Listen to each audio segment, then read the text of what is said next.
Who was that, Andre? And yes, we're live, and Andre's not quite. Oh my goodness. Go, man, it's showtime. It's showtime. We're ready to go. We're ready to go. Caught you unawares there, didn't I? Hey, you did. You really I misjudged, but anyway, we're here and it's all good, and looking forward to today. I mean, I think we've got a great topic today. Yeah, what is our topic? Let's have a look here. Yeah, yes. Look at this. Yeah, increasing your sales capacity. Who wouldn't want that, right? Does that mean hiring more salespeople, Andre? Well, you know, Mick, that's one way of doing it, if you wish. We have a slightly more efficient thing, because, you know, here's the thing. Actually, you know, that's a great point. That's one way you can definitely increase your sales capacity, right? However, at the same time, you know, there are difficulties with that as well, right? Number one, they're not that easily available. Okay, right. So that's the first thing. All right. So all the good ones are taken. Right. And secondly, there's no doubt about it. And secondly, here's the issue. Even if you do find a good salesperson, even with all the experience and all of that, what do they call it? The book of business, right? Isn't that the right word? I want the guy with the book of business. Okay. Now, you know, how long does it take before that book of business becomes a book of reality? You know, well, salespeople don't bring those Rolodexes, do they? I mean, when they show up, they don't bring those relationships with them. They're pretty much invested in the business that they were in. We've never seen anybody, carry a lot of business over, even when they've got great relationships. So they're going to take time to build a new pipeline. It's not that they're not talented, but if you're hiring a salesperson because you think he's got great contacts, I would suggest that you think again, because it never actually manifests itself that way. We know that, Mick. And hey, Andre, your bandwidth is slow, so you're cutting out a little bit. You've probably got lots of people at home sucking the internet, right? Yeah, I'm not sure. I don't know. Maybe it's some conspiracy theory that's happening in my neighborhood. But here's the thing, Mick. If you look at it, what is the most effective way to increase your sales capacity is to take the investment you already have, right, and make that more effective. And I think that's what today is all about, and the thing that I find exciting about today is that what we're going to be talking about is very well known, right? But very, very poorly, implemented in an organization. And there's some real barriers that prevent this very well-known fact to actually be translated into, good, productive salespeople. So let's get into it, because today we're going to try, hey Mick, we're going to try and make this, a little more quick and a little more sharp and 30 minutes. Hey, isn't that okay? Well, here we go. We have a slide, and we know that salespeople are busy juggling tasks. And Andre and I, in our benchmark report, and remember, if you can go to our website and click on flooringbythenumbers.com and benchmark report, you can get this report. One aspect of the report, we actually looked at salespeople and the amount of time that they actually spent selling. And this is what we discovered. This was multiple companies, all commercial flooring companies. And you can see on here that the green section, that 6%, is when the salespeople were actually, on the phone or in meetings, prospecting for new work. I mean, they get involved in a lot of other things like, change order management, running the jobs, chasing the money, estimating and pricing. So they're doing pretty much everything except selling. So we know there's latent capacity, but the trick, Andre, we got to take some of those activities away from the salesperson, right? Yeah, and then we wonder always, why is it that salesperson has their ceiling, whatever that ceiling is, $2 million ceiling, $4 million ceiling, $10 million, whatever it is, And then on top of that, we also wonder why certain salespeople are more effective and others aren't, right? So, and sometimes it's not just the salesperson. It's also the way that we've engineered, things within our organization. And I think that's what today is. Hopefully we're going to try and, sort of illuminate listen to that. Illuminate. Ooh, let me Yeah, illuminate some over there here you then. are. We've got a little bit of a comical slide for you. I know it's not really like this, but we do know there is a division of physical separation, a functional separation between sales and the operations function. And, we see salespeople, deal with this a couple of ways. Sometimes the salespeople jumps over the wall into operations and helps manage the project and deliver it. I don't know why. Perhaps they don't trust their operations folks, or it's their commission they feel is it could disappear. But they cradle the grave, right? And when they're on the other side of the wall, helping deliver that project or manage that project, they're not doing more sales. And then you get the other type of salesperson who he doesn't want anything to do with delivery.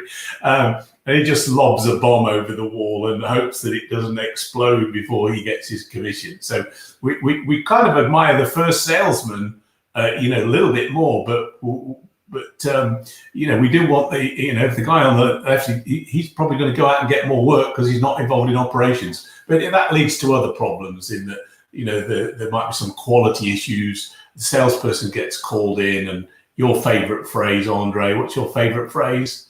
We're too busy. Well, yeah, I mean, we never have enough time to do it right the first time. But what happens? We always have enough time to fix the problem. And yeah, I mean, it's so pertinent in our industry. It really is. So and really the truth is, when we're fixing the problem, it costs us twice as much as getting it right the first time. So, what we're trying really, I mean, if you think about what we're doing now is in today's show is really moving that emphasis on getting it right the first time. Okay. And you've drawn this very simple diagram to explain to the viewers. I know you're being damn sarcastic. Okay, it's brilliant. It really is. It's brilliant. Love it. So yeah, Mick. I mean, the thing is, I mean, we discussed this. In order to try and portray the various things, because a lot of times people think that salespeople, hey, they don't earn all of these great dollars that they normally make, and they do a lot of work. Okay, the good ones do a lot of work, and you think about all the work that they have to do in order to get a job. Now. Yes, we've spoken a little bit about, it's quote and hope and stuff, but the ones that are successful really have a fairly, significant involvement inside the, inside the job and to the point when the actual, contract is signed, and here's the traditional approach. What happens is, the salesperson's the one that identifies the opportunities. The salesperson's the one that does the initial research, establishes whether this is something I should be bidding on, I should be in the sandpit. And then, whatever the word is, it bids the line. So, that bid goes to GC1, GC2, GC3, etc. Eventually, their GC hopefully wins the work, right? Right, and Andre, one of the critical success traits of the best salespeople is that initial research. They know which bids to go after. They don't just go after everything. I mean, they're very judicious about which ones they choose, which one suits their core competencies, where they've got relationships. So they're smart cookies, and we want them to be smart, and we want them to be doing a lot more of that. But carry on. So right, and that's exactly the point, and that's where, and that takes time, Mick. I mean, it's just fact; it takes time, right? So at the end of the day, if you think about it, then the salesperson now, their customer, let's call it their customer. I love their customer thing. Has won the job, and we're in this process of whatever you want to call it, value engineering, horseplay. We're busy trying to establish the right price, etc. And to the point where eventually, hopefully, we get the job and the contract is signed. Right. At that point, the salesperson has interfaced with estimating. They've spoken to the vendor. They're doing all of these, these various activities in the background. Right. Okay. Now, if you think about it, the body of knowledge that gets created during that process is significant. Aha. Yes. Okay, now this is the I mean it's the hidden secret, but it's not hidden, if you wish. You know what I mean? I don't know what you call that, but it is the truth. So then what we expect. So here's what we expect from the salesperson. We expect that same salesperson to go to operations at some point and basically do this thing called the handover. Right? And now they are expected to take all that knowledge that's been gained, and that process, how long could that process be, Mick? It could sometimes be 6 months, a year. It could be a significant amount of time, that this knowledge is gained around between when the deal is struck and when the job starts, right? Right, to this handover thing. Yeah, right? yeah. So now what we expected from the salesperson is to take all that knowledge, and now I have to transfer all that knowledge to, whatever we're calling it today, operations. Whoever it is, the installation system, whatever you want to call it. But for the moment, we're calling it operations, right? And so that's expectation one. Expectation two is operations suddenly knows everything about this job. So, we have, what do we call those job transfer meetings, the handover meetings, whatever the thing is. And in half an hour, because that's all the salesperson has, an hour, maybe, if we're lucky, if it's a bigger job, whatever. It's in that relatively short space of time, everybody's suddenly so well educated and completely. And as you pointed out, the amount of subtle information, cues, expectation setting, subtle promises, understandings that the salesman and the customer have built. It's not written down anywhere. It's all in the salesperson's head, and you just can't communicate that. There's so much information and so much insight. You just can't possibly. And having a sheet where you write down everything, you can't capture all of those interactions. There's been 10, 20, 30, 40 interactions, expectations, questions asked, answers given.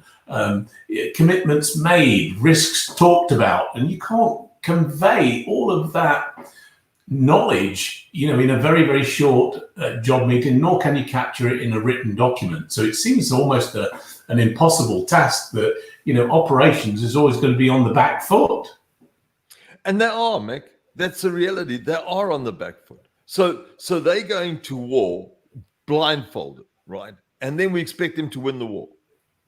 Now, and the salespeople understand it's very, very challenging to communicate all of that, and that's why they stay around often, because they are partners, they're friends. They're not trying to be belligerent or harmful. They want to succeed as a business, so they'll stay involved in that delivery, and they'll kind of drip feed that knowledge as the project, goes on. Sometimes so it kind of locks them into this delivery process when really you want them out there finding new work.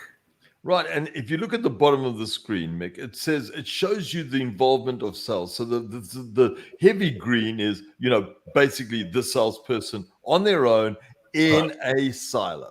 Yeah. Right? So they're harboring all of this information. They're harboring all these connection points, these rich connection points. You can see every time you see that little diagram that says customer, those are connection points. And these are all that is now embedded with the salesperson on their own, essentially, right? With no operational involvement at all. And then all of a sudden, operations has to, familiarize themselves with the job and with the customer, right?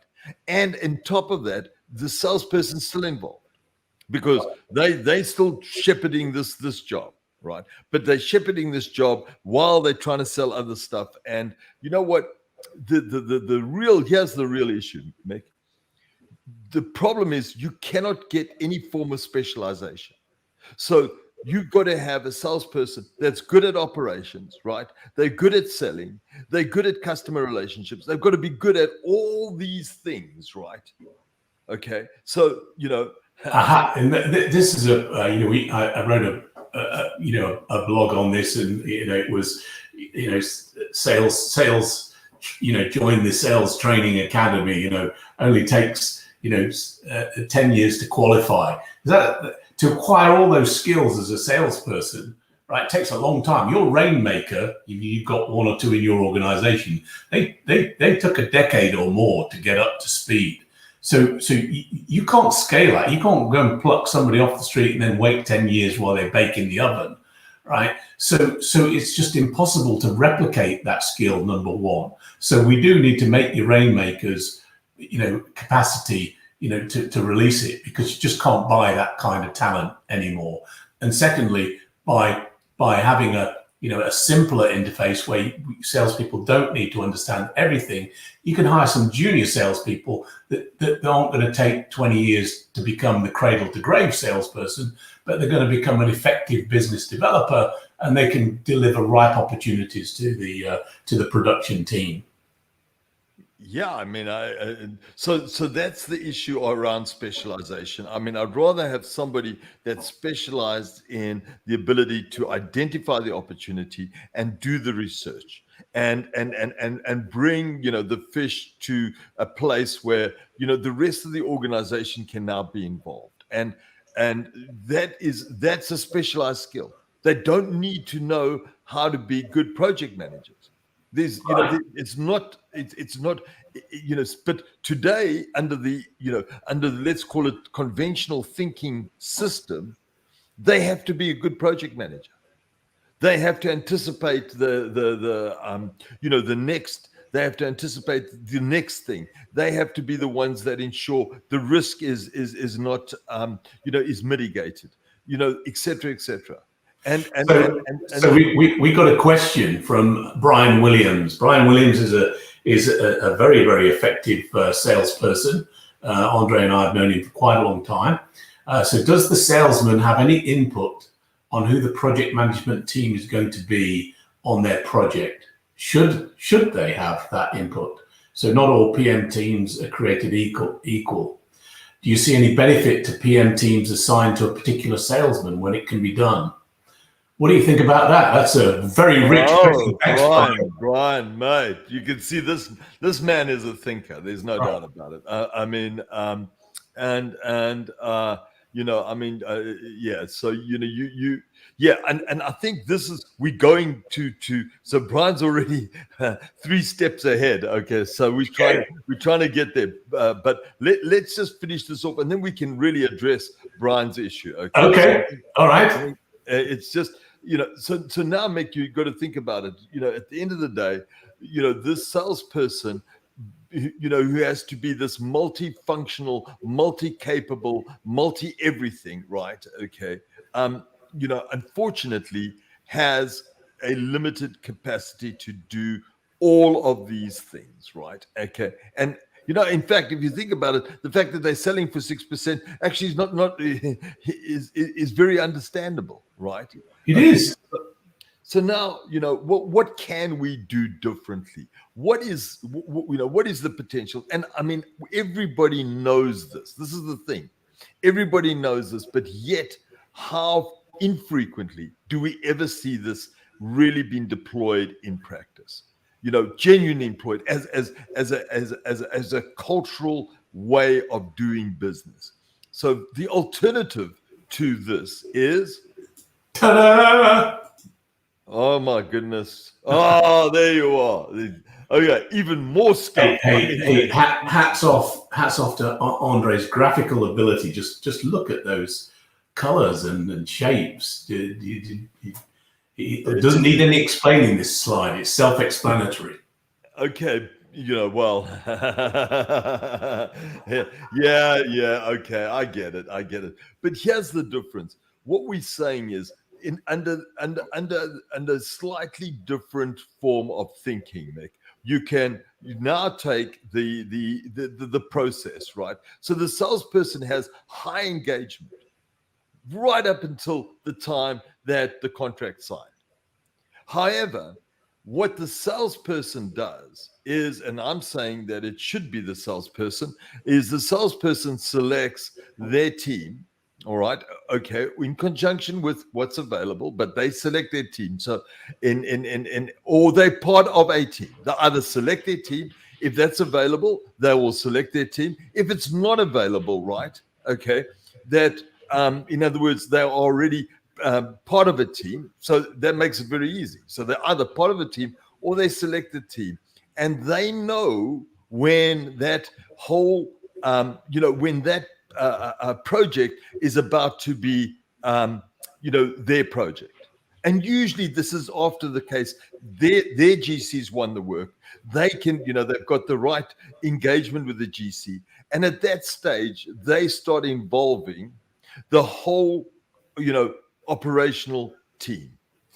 So could I make a point there, Andre? Yeah, please. So what we're saying here is that the salesperson controls the deal, it controls the commercial aspects and controls the deal velocity. That you want that salesperson to be hustling to make sure the next steps take place. That's their gift. The other gift that Andre just talked about is they have a nose. They know when something's about to go their way. So they know which bids are a bit squirrely and the ones that are certain. So they can start making judgments about, okay, now's the time. I need to bring in my partners to get them acquainted with the deal, to get them appreciative of some of the risks, maybe get some of their ideas on some of the things we need to put in the bid and present to make it more, robust and compelling.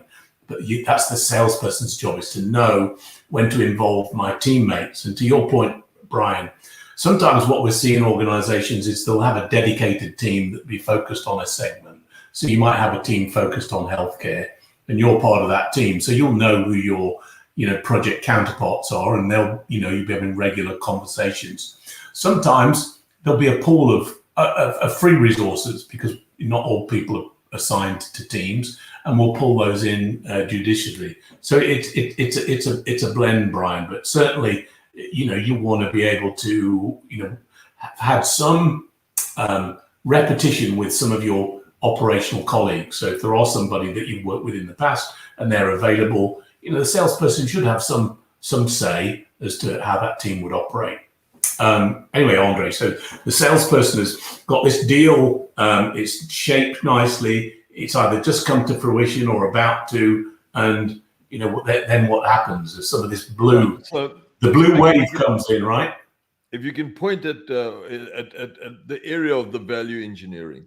So there, that's normally where, that's sort of the stage of the project where the salesperson brings the team into play. That's where, because at that point, they haven't finalized the contract. The contract's not finalized. They are still establishing the right, the right solution. So, and while you're establishing the right solution, that is the time you want to get your team engaged, right? And, then now, here's the issue, is that once they are engaged, there is a chance that the job can be lost. And we call that the red zone because, the contract hasn't been signed yet. So for whatever reason, that is the red zone. So the potential under this system is there is some potential duplication of resources. And that duplication, we call it the red zone. However, what we are saying is that irrespective of that degree of duplication, the benefit is so great that duplication ultimately becomes an investment.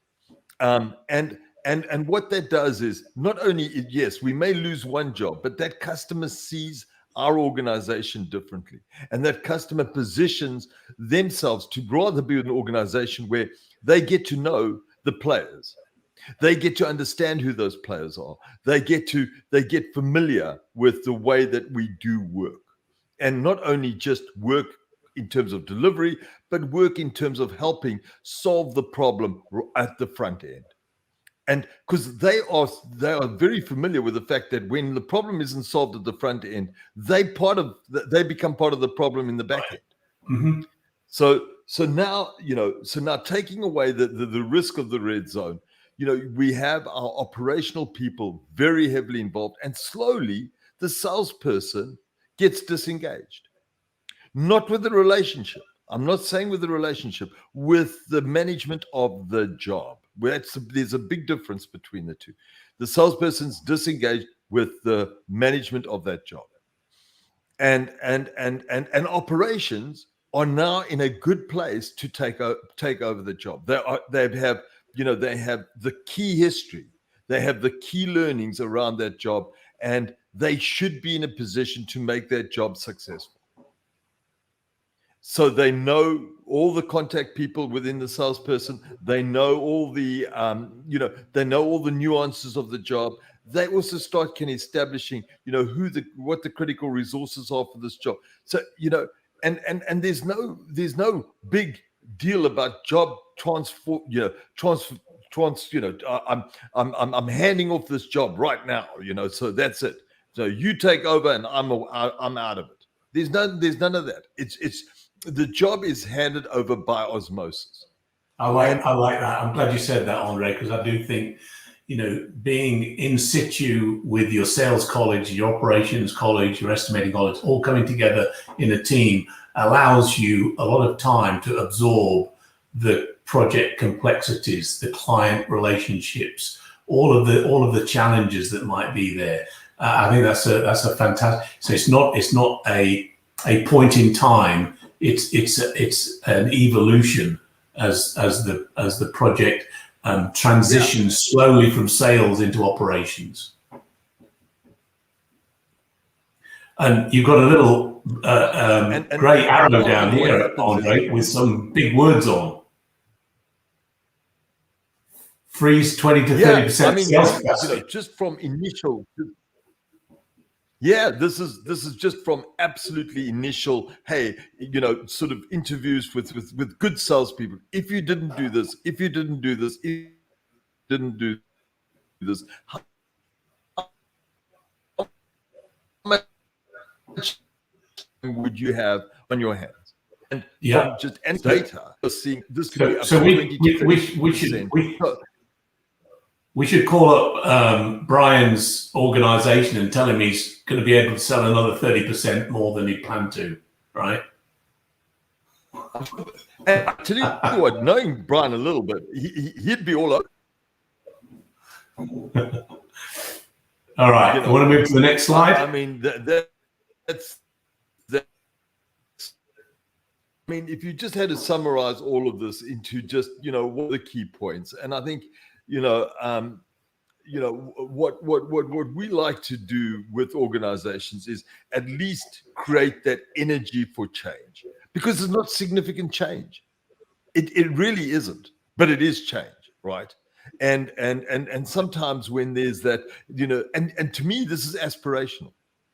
Normally when we introduce this type of concept, Mick, very few people are resistant. It's not like, oh, well, you're doing something that's going to impact my life badly. This is normally things that are going to impact my life in a good way, right? So, we wanting to do this, and this is what I find so exciting. It is aspirational. And if you think about it, how does this create value as a whole? So we're thinking about value as a whole, not only for individuals, which is important, but for the organization as a whole. So, the salesperson now is alleviated from this formal job handover, which sometimes goes well and sometimes goes very badly, right? Secondly, the salesperson, So just on that very point, our long-time viewer, Carol. Hey, Carol. Hope things are good for you in Dallas, Fort Worth. And she's saying that when the project manager and the salesperson, fit together and know each other, I like the last sentence. It relieves the details and paper trail. as sales continues to develop business. Yeah, we're not suggesting you be formulaic about this, that we schedule all of these handoff points and we create all these forms that people to fill in. That's just a burden to everybody. But if you're working side by side and you're listening and you're watching and you're observing and you're discussing, as Andre said, that information is osmosed into the team. It's not a burden. It's more effective. The salesperson gets to spend more time selling, and operations gets a project that's got better definition in their mind, and they're able to manage and deliver to that expectation. Thanks, Carol. Always glad that you're watching. Okay, so Mick, what we spoke about a little bit is, some of this, the value, and the value, is, I think, is substantial. And shame on us because we haven't quantified exactly what that looks like. But I think one of the things I want to do is, from a financial perspective, is to truly quantify what this ultimately can do for an organization. At least the gross potential, right? So if you think about it, from a salesperson, the whole issue of, formal job handover, it's gone, right? They're very familiar with the fact that their operational people is, we're on the meetings, they understand everything. Now, but most importantly, the confidence that job, is going to, be delivered the way it was supposed to be delivered is now absolute with the salesperson. They know when operations know, they know, right? And, they can then, with great degree of confidence, go and sell more. Right. No problem. Yeah. Right? But here's the thing. From a operational viewpoint, I mean, I think the job satisfaction in operations, these guys have a difficult world, hey, Mick? I mean, you know what it's like there. It is always a degree of chaos, no matter how good the operations are. Well, because we're the last trade in there, we're having to deal with everybody else's problems, let alone our own. So, having some better, capability, insight, information is hugely valuable to help them in this, maelstrom they often find themselves in. Yeah, so they